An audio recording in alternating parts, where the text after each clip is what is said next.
Hello ladies, and welcome to Housewife Radio. The ladies that I had asked to come on the show today were not able to due to some poor health and some colds and coughing, and so I'm just going to talk to you today, and hopefully I can give you some good news. Our weather is, I'm going to say good, but if you were here with me, you would say no. It's not good. There's poor visibility. It's cold. It's lonely. It's raining. There's dark clouds everywhere. It doesn't help the atmosphere of the inside of the house. And I got to thinking, what would I want if I were a young woman at home with the tremendous amount of responsibility and burdens and children? What would I want to listen to? And the first thing I want to say is, please don't get involved in listening to the news. Even some of the morning programs on television that are designed for women at home are sometimes very discouraging and very materialistic, and may not enable you to. I always wanted to watch something that would help me with my housework or help me with organization, which was one of my biggest problems, was organization. And my radio program is not designed for you to have to sit still and listen if you don't want to. If you want to, take a break and have a cup of tea, that's fine. But it's designed so that you can put some things away, clean out a drawer, fold some laundry, sort through something. If you've got a gadget that you're listening to, you can take it around with you. I can't hear you, so you can make some noise in the kitchen. You can do what you want. And so today I wanted to talk about a few things concerning homemaking that maybe we don't talk about so much, and which might concern other people. And one is, when you get a small job done, you can think about what you're doing. And let's say you've cleared off the table, you've put the dishes in the sink, and you've wiped the table down, and you've put a little vase of flowers, maybe some wildflowers from outside, in a jar. And I observed back in the day, I used to watch my mother and my grandmother, and just kind of watching. Children spend a lot of time staring, and I picked up a few things and observed this interesting little gesture that they had. If they were cleaning up an area and they wanted to put a pretty pillow on the couch, they would place it on the couch and give it a little approving pat. I don't know if you've ever seen this little gesture. I'm sure we would be mocked to death today if we did that, but they'd bring in a little jar of flowers from the yard, stick it on a little end table, and give it a little pat. I think it was sort of a finishing pat, saying, now you stay there, this will do. And I don't know if anybody else has experienced it, but I was thinking about what that meant. It just meant my decision is final. This is going to stay here, and I like it. And I like it like that. So I don't know what that's called. It's the pat of approval, I guess. And even when you dress your little boy and you buttoned his shirt, then you pat him on the sides of his arms, or pat him on the back when you're finished with him. And I have seen this so much in the elderly people that I grew up around. Of course, they weren't elderly at the time. I knew my mother most of the time. I knew her all through her 20s. She was married at 19. I was born shortly after that. So I knew her in her 20s, and I knew her in her 30s. So I didn't really know her as an old. I don't remember her as an old person. I remember her as a young person, and I remember all these little gestures, these little things that she and her mother and others did. And the other thing I'd like to talk about is something that someone was talking about with me recently, is the idea of having some time in your day to talk to God. And I realize that a lot of people have small children around, and there's constant commotion, and they don't really have time, and they may not feel a strong need to go away and spend a tremendous amount of time with God, other than the prayers at the table, the prayers at bedtime, maybe your morning prayers. But I wanted to tell you something that a lot of homemakers have faced in the past, and I'm not sure that it's so much a phenomena today as it was in the past. But I asked my mother once, Mother, how did you did you stand the isolation and the loneliness? Because the homesteads were so far apart, and even though the other women were homemakers too, sometimes they couldn't socialize very much. And my father had to be away, and a lot of the men had to be away in the winter. They had to be away because the jobs were somewhere else, and mostly they were laborer jobs. And she'd spend a lot of time alone, and there were 7 of us children, so you would have thought, well, she's got the children and she's got company. But in those days, the women weren't apt to confide in children. And like today, we make friends of our children, and we talk to them, tell them how we feel about everything.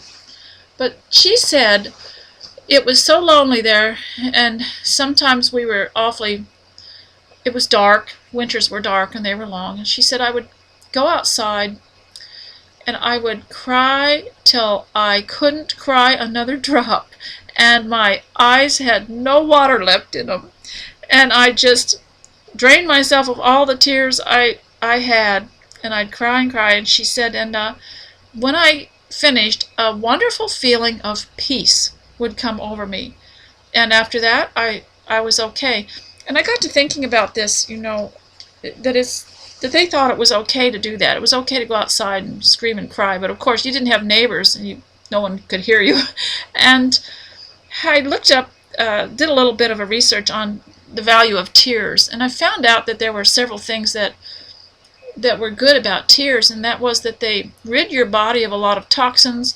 They settle your emotions, and so it's very sad when we tell children not to cry, or when we try to stop people's tears, even if they're sentimental tears. Sometimes I'll be thinking about someone I miss, people that have gone on before me, and I'll get a little weepy, especially in the afternoon if I've been alone a lot, and I've shed some tears, and I have noticed that since I have been a little more not so reluctant to cry, that I don't have so many sinuses.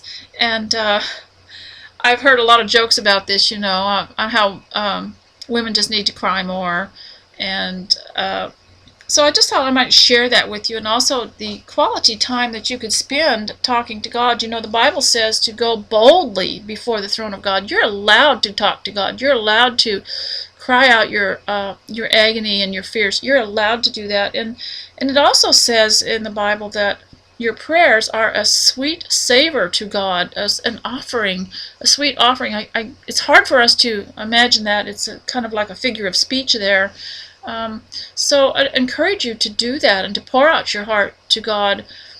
And also, the other thing, while we're talking about, the people before us, the older people, was that some of them had their mothers nearby or their sisters, and I know my mother wrote long letters to her mother at home.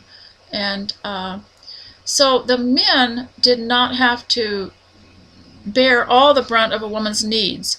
We had the aunt, the cousin, the uncle, and all that, and the women had a fellowship with these people. But now we're so far apart from, many times people will grow up and get married and go away from their mothers and their sisters, thinking that they can handle it on their own, and then they get lonely, or they get anxious, or they feel like their husbands aren't giving them enough time, love, attention, and they're not fulfilled. And I think that we're missing out on something when we leave our mothers and leave our sisters and brothers, and that we don't stay close. And I observed my husband's people lived in Kansas, and they had a warm, loving family. Till they died, they all had fellowship with each other, the brothers and the sister, and put up with one another's idiosyncrasies, but they still loved each other. And they grew up, and also felt, while they were growing up and in their adult years, they felt accepted. They felt like they belonged.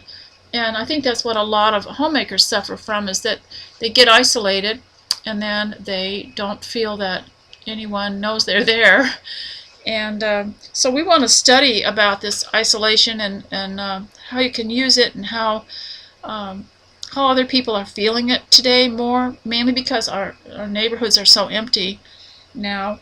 And if my caller had been here today, she had a lot of good things to say about this that are much better than what I'm babbling on about right now. And so, if you want to be part of this sometime, please email me and I'll schedule you to come in. I've got a special way. I had to erase the other radio shows that I had because I didn't have good reception on the phone. I have figured that out. I think I've got that smoothed out. And so I hope that when I broadcast, I don't depress anybody and I don't scare anybody off from wanting to be a homemaker. But one of the things that has been asked me by the younger women is, if I decide to be a homemaker, what am I supposed to do all day at home? Well, I'll tell you what. If you remember your childhood, what did you do when you were at home? First of all, you're going to have to take care of yourself. That falls into a routine, in the mornings. And you'll observe according to the season, the weather, appointments that you have to go to, or things that have to be done. I mean, I'm sitting here talking, and I'm looking at this bookshelf, and I'm thinking, oh, that needs to be cleaned out. And I knew a woman who, I went to see her, and she wanted me to stay with her a few days when I was younger, and I went and I watched her, and she was British born, and she lived in Canada. But I'm telling you, I was just amazed. It was bred into her. I said, how do you keep so organized and clean and everything? She said, you have to have it bred into her. Her mother bred it into her, which she wouldn't pass up anything. She'd walk past and there'd be a book out of order in a bookshelf, and she'd stop and straighten it out on her way to the kitchen. And I remember Sidetracked Home executives, when they came out in I believe it was the 70s, one of their rules was pick it up, don't pass it up. Don't wait till something is a pile and then wait till the day that you're going to sweep.